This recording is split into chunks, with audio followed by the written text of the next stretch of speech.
കുട്ടികളോട് ഒരേ ഒരു വാക്ക് പറഞ്ഞ് ഞാൻ നിർത്താൻ. ഞാൻ പറയണത് എന്റെ സംസാരം മനസ്സിലാക്കുന്ന മക്കളോടാണ് കേട്ടോ. മക്കൾക്ക് വേണ്ടത് എന്ത്? ഒറ്റ കാര്യം, വേറെ ഒന്നും ഞാൻ പറയില്ല. അതിന്റെ പേരെന്താണെന്നറിയോ? അതിന്റെ പേരാണ് അനുസരണ. ഇന്ന് സൂപ്പർ മാർക്കറ്റ് പോയാലും കൂടി കിട്ടാത്തൊരു സാധനം. ആൺകുട്ടിക്കും പെൺകുട്ടിക്കും എന്താ വേണ്ടത്? അനുസരണ. അനുസരണയില്ലാത്ത ഒരു ജീവിയെയും നമുക്ക് പോറ്റാൻ കഴിയില്ല. ഇത്രയും മനസ്സിലാക്കുക. എന്റെ വാപ്പാക്ക് 5 കോഴിക്കളുണ്ട്. 5 കോഴിക്കൾ എന്റെ വാപ്പാക്ക് അല്ലേ. 4 കോഴിക്കളും മരിവാൻ കൊടുത്താൽ കൂട്ട് കയറും, ഒരു കോഴി പുറപ്പുറത്ത് കയറും. നോക്കണം, 4 കോഴി വാപ്പ വിളിച്ചാൽ വരും, ഒരു കോഴി വിളിച്ചാൽ വരൂല. എന്റെ വാപ്പക്ക് ഈ 4 കോഴിക്കളും പോറ്റാൻ ഒരു ബുദ്ധിമുട്ടുണ്ടാവില്ല. 5ാമത്തെ കോഴിന്റെ വാപ്പ എന്ത് ചെയ്യും? 4 ദിവസം വാപ്പ നോക്കും. 4ാമത്തെ ദിവസം ഉമ്മനോട് പറയടി കൂടുതൽ വിടുമ്പോഴേ ആ മറ്റേനെ വിടണ്ട, അന്നിന്റെ വീട്ടിൽ കോഴിക്കറി ആയിരിക്കും അല്ലേ. അതിനർത്ഥം കൂട്ടാൻ വെച്ചിട്ടുണ്ടാവും. ആ ഒരാൾക്ക് 100 ആടുകളുണ്ട്, 99 ആട് അയാൾ വിളിച്ചാൽ വരും. എന്നാൽ ഒരാട് ഇങ്ങോട്ട് വിളിച്ചാൽ അങ്ങോട്ട് പോകും. എങ്ങനെ അതിനെ പോറ്റുക? ഏത് ജീവിനെയും പോറ്റാ. ആനനെ പോറ്റിയുണ്ട് ആൾക്കാര് അല്ലേ. ഗുരുവായൂർ ദേവസ്വം ആനനെ പോറ്റിയുണ്ട്. അവിടെ 100 കണക്കിന് ആനകളുണ്ട്. ആനനെ പോറ്റാം, ഒരു പ്രശ്നമില്ല. ഒറ്റ കാര്യം എന്താ? ആന അനുസരിക്കണം.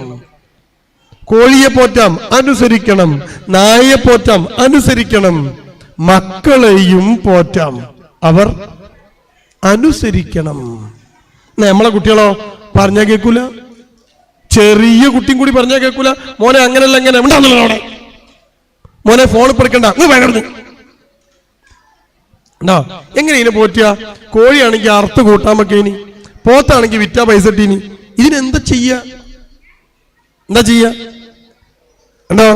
അവിടെയാണ് മക്കൾ ചിന്തിക്കേണ്ടത്. ഉമ്മയും ബാപ്പയും നോ എന്ന് പറഞ്ഞാൽ അത് അവന് ഗുണമാണ്. ഉമ്മയും ബാപ്പയും യെസ് എന്ന് പറഞ്ഞാലോ അതും അവന് ഗുണമാണ്. അതുകൊണ്ട് നിങ്ങളെ മക്കളെ നിങ്ങൾ അനുസരണ പഠിപ്പിക്കണം. ബാപ്പയെ അനുസരിക്കാത്ത, ഉമ്മയെ അനുസരിക്കാത്ത ഒരു മക്കളും ലോകത്ത് ആര് പറഞ്ഞാലും അനുസരിക്കില്ല. അവർ അപകടകരമായ രീതിയിൽ വളരും. കണ്ടല്ലോ? അപ്പൊ എല്ലാരോടും ഉള്ളത് ഞാൻ പറഞ്ഞു കഴിഞ്ഞു. എല്ലാരോടും. ഇനി കുടുംബത്തിനകത്ത് വലിയ പ്രശ്നങ്ങൾ ഉണ്ടാക്കുന്നത് ആരാണ്? ഇങ്ങനൊരു ചോദ്യം. ഞാനൊരു മാഷായതുകൊണ്ട് അവസാനം ചോദ്യം ചോദിച്ചിട്ടാണ് അവസാനിപ്പിക്കുക അല്ലേ. കുടുംബത്തിനകത്ത് വലിയ പ്രശ്നങ്ങൾ ഉണ്ടാക്കുന്നത് ആരാണ്? അമ്മായിമ്മയാണോ? നാത്തൂനാണോ? ഭാര്യയാണോ? ഭർത്താവാണോ? അല്ല. ഒരു സാധനം, അതാണിത്. ഇനി ഞാൻ പറയണ്ടല്ലോ. കുടുംബത്തിനകത്ത് വലിയ പ്രശ്നങ്ങൾ ഉണ്ടാക്കുന്ന സാധനമാണിത്. എനിക്കാദ്യം പറയാനുള്ളത് ഈ മൊബൈൽ ഫോണിൽ ആണുങ്ങളോടാണ്. കൂലിപ്പണി എടുക്കുന്ന ആളുകൾ, കച്ചവടക്കാർ, ഗവൺമെന്റ് ഉദ്യോഗസ്ഥർ ഉണ്ടല്ലോ, ഇങ്ങനെ ഓഫീസിൽ ജോലി ചെയ്യുന്നവർ, നിങ്ങൾ ആരുമാവട്ടെ, ഞാൻ ആണുങ്ങളോടാ പറഞ്ഞു കേട്ടോ. ആണുങ്ങളോടാണ്, പെണ്ണുങ്ങളോടല്ല. ആണുങ്ങളോട്, കുട്ടികളോടുമല്ല, ബാപ്പമാരോട്, കുടുംബനാഥന്മാരോട്. നിങ്ങൾ ആരുമാവട്ടെ, കച്ചവടമാണോ, തൊഴിലാണോ, കൂലിപ്പണിയാണോ, അല്ല ഗവൺമെന്റ് ഉദ്യോഗമാണോ, എന്തും ആയിക്കോട്ടെ, എന്തും, സ്വന്തമായിട്ട് ഷോപ്പുണ്ടോ ആയിക്കോട്ടെ, എന്റെ പ്രിയപ്പെട്ട ആണുങ്ങളെ, 8:30 മണിക്ക് നിങ്ങളുടെ ഷോപ്പ് ക്ലോസ് ചെയ്താൽ നിങ്ങൾ 9 മണിക്ക് എത്തണ്ടെന്ന് ഞാൻ പറഞ്ഞു. 8:30 മണിക്ക് ഷോപ്പ് പൂട്ടുമെങ്കിൽ നിങ്ങൾ 9 മണിക്ക് വീട്ടിലെത്തണ്ട. 8:30 മണിക്ക് ഷോപ്പിന്റെ ഷട്ടർ ഇങ്ങോട്ട് താത്തുക, നിങ്ങൾ ഷോപ്പിന്റെ ഉള്ളിലിരിക്കുക. മനസ്സിലായോ? അരമണിക്കൂറോ 1 മണിക്കൂറോ തോണ്ടാനുള്ളത് മുഴുവൻ തോണ്ടുക. ഇപ്പൊ കസ്റ്റമർ ഒന്നും ഉണ്ടാവില്ല, ഷട്ടർ താത്തിയല്ലോ. 1 മണിക്കൂറോ അരമണിക്കൂറോ ഫുള്ള് തോണ്ടിക്കോ. വാട്സപ്പോ ഫേസ്ബുക്കോ തോണ്ടിക്കോ, എല്ലാം തോണ്ടുക. തോണ്ടി കഴിഞ്ഞിട്ട് ഫോണ് കീശയിലിടുക, ഷട്ടർ പൊക്കുക, താത്തുക, പൂട്ടുക, വീട്ടിൽ പോവുക. പിന്നെ ഈ സാധനം തോണ്ടരുത്. വീട്ടിലെത്തിയാ പിന്നെ ഈ സാധനം തോണ്ടരുത്. അവിടെ കമ്മിറ്റി വെച്ചേക്കുക. കഴിഞ്ഞ് ആവശ്യമുള്ളത് മാത്രം വിളിക്കുക. പിന്നെ വാട്സപ്പില്ല, ഫേസ്ബുക്കില്ല. ആണുങ്ങളോടാണ് ഞാൻ പറഞ്ഞത്. 6 മണിക്ക് 5:30 മണിക്ക് കൂലിപ്പണി കഴിയുന്ന എന്റെ പ്രിയപ്പെട്ട ആണുങ്ങൾ, നിങ്ങൾ 7 മണിക്ക് വീട്ടിലേക്ക് വരണ്ട. നിങ്ങൾ കൂലിപ്പണി കഴിഞ്ഞ് ഏതെങ്കിലും ഒരു റേഞ്ചിലുള്ളടത്തിരുന്ന് തോണ്ടിക്കോ. 1 മണിക്കൂർ തോണ്ടണോ? തോണ്ടിക്കോ. വീട്ടിൽ തോണ്ടലില്ല. വീട്ടിലെത്തിയ ഭാര്യനെ തോണ്ടണം, മക്കളെ തോണ്ടണം, അവരോടൊന്നിച്ച് കളിക്കണം.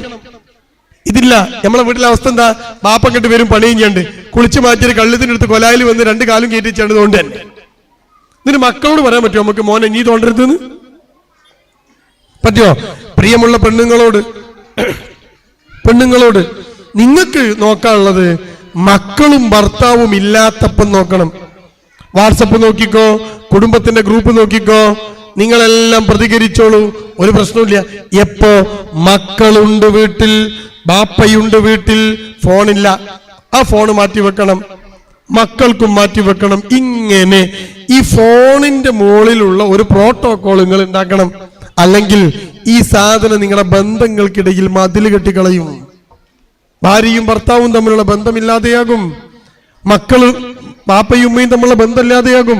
അതുകൊണ്ട് മൊബൈൽ ഫോണ് നിങ്ങൾ ഉപയോഗിച്ചോളൂ, കുഴപ്പമില്ല.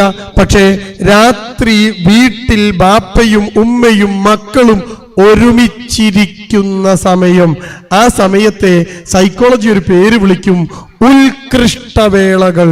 അതിന്റെ ഇംഗ്ലീഷ് ഒന്നുകൂടി നിങ്ങൾക്ക് മനസ്സിലാവും, ക്വാളിറ്റി ടൈം എന്നാണ്. സൈക്കോളജി അതിനെ വിളിക്കുന്ന പേരെങ്ങനെയാണ്? ഓരോ കുടുംബത്തിനും ഒരു ഉത്കൃഷ്ടവേളയുണ്ടാക്കണം. എന്താ ഉത്കൃഷ്ടവേള എന്ന് പറഞ്ഞാല്?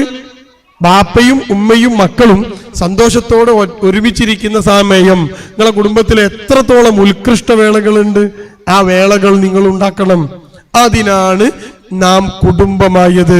മിന്നിത്തിളങ്ങുന്ന LED ബൾബുകളും നിലത്ത് വിരിച്ച നല്ല മിനുസമുള്ള മാർബിളും പുറത്ത് വിരിച്ച പൂട്ടുകെട്ടകളും നിർത്തിയിട്ട ഷെഡിൽ നിർത്തിയിട്ട കാറും ഒന്നും നിങ്ങളുടെ കുടുംബത്തിന്റെ ക്വാളിറ്റിയെ സൂചിപ്പിക്കുന്ന ഘടകങ്ങൾ അല്ല എന്ന് പ്രിയപ്പെട്ടവരെ നമ്മൾ മനസ്സിലാക്കണം. ആ വീട്ടിനകത്തുള്ള സന്തോഷത്തിന്റെ, സംതൃപ്തിയുടെ, സമാധാനത്തിന്റെ എത്രത്തോളം അതിന്റെ അളവ് നിങ്ങൾക്ക് കൂട്ടാൻ പറ്റും, അതാണ് നിങ്ങളുടെ കുടുംബത്തിന്റെ ക്വാളിറ്റി നിശ്ചയിക്കുന്നത്. ഈ ഒരു സാധനം നിങ്ങളുടെ മനസ്സിൽ ഉണ്ടാവണം. നാളെ നമ്മളൊരു മുസ്ലിം കുടുംബമാണ്, പോരാ, ഇതൊന്നും പോരാ. നമ്മുടെ ലക്ഷ്യം എന്താ? മക്കൾക്ക് പറഞ്ഞു കൊടുക്കണം, നമ്മൾ അറിയണം എന്താ ലക്ഷ്യം. ഭാര്യയും ഭർത്താവും ഈ ഫോൺ കൊണ്ടുണ്ടാക്കുന്ന നിങ്ങളുടെ കുടുംബ സംഗമത്തിന് നേർന്നുകൊണ്ട് ഈ കുടുംബ സംഗമത്തിലെ എന്റെ സംസാരവും അതിനുശേഷമുള്ളതുമൊക്കെ നിങ്ങളുടെ ജീവിതത്തിലെ പരിവർത്തനത്തിന്റെ നാന്ദി കുറിക്കലാവട്ടെ എന്ന് ആഗ്രഹിച്ചുകൊണ്ട് ഞാൻ അവസാനിപ്പിക്കുന്നു. നാളെ ഇതുപോലെ ജന്നാത്തുൽ ഫിർദൗസിൽ റബ്ബ് സുബ്ഹാനഹു തആല നമ്മളേവരെയും ഒരുമിച്ച് കൂട്ടുമാറാവട്ടെ. ഇതിന്റെ സംഘാടകർക്ക് കുടുംബത്തെ ഒന്നിപ്പിക്കുന്നവൻ സ്വർഗത്തിലാണ് എന്ന് റസൂൽ സല്ലല്ലാഹു അലൈഹി വസല്ലമയുടെ വാക്കുകൾ ഉൾക്കൊണ്ട് ഈ സംഘാടനം ഒരുപാട് ദിവസങ്ങളായി ഉറക്കും ഊണുമൊഴിഞ്ഞ് ഈ സംഘാടനം നടത്തുന്ന ഇതിന്റെ സംഘാടകർക്ക് റബ്ബ് കൃത്യമായ പ്രതിഫലം നൽകി അനുഗ്രഹിക്കുമാറാവട്ടെ. റബ്ബന ഹബ് ലനാ മിൻ അസ്വാജിനാ വദുരിയതിനാ ഖുർറത അയ്യുൻ വജഅൽനാ ലിൽ മുത്തഖീന ഇമാമ വആഖിറു ദഅവാനാ അൽഹംദുലില്ലാഹി റബ്ബിൽ ആലമീൻ. അസ്സലാമു അലൈക്കും വറഹ്മത്തുള്ളാഹി വബറകാതുഹു.